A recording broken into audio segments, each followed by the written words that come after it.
We begin tonight with breaking news. The verdict is in. A jury finds mob boss James Whitey Bulger guilty on 31 of 32 criminal counts, including racketeering and conspiracy, and taking part in 11 murders while running Boston's infamous Winter Hill gang in the 70s and 80s. The verdict came down about 3 hours ago on the fifth day of jury deliberations, bringing to a close one of the most high-profile criminal trials in New England history. Target 12 investigator Tim White has been following the Bulger case closely for years and was inside the courtroom as the verdict was read. And he joins us now live from federal court in Boston now with the breaking details. Tim?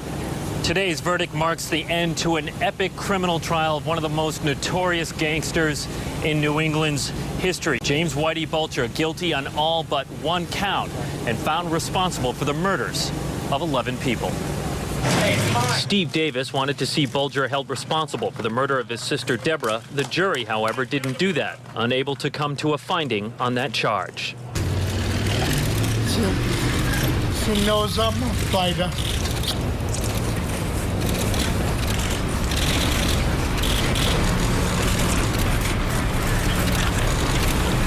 And this will be the last man standing.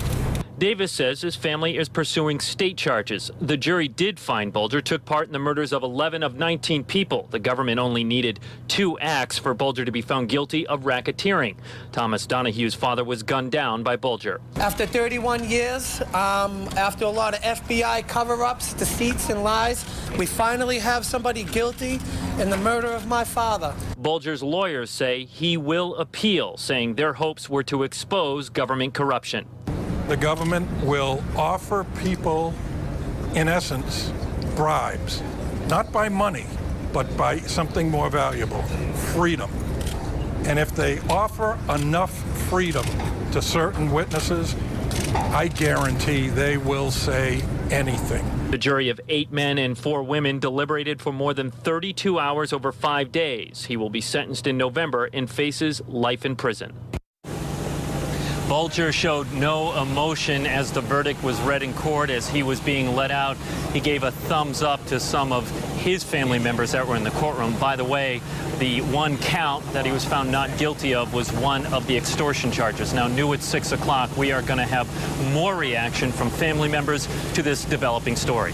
Live in Boston with the Target 12 investigators, Tim White, Eyewitness News.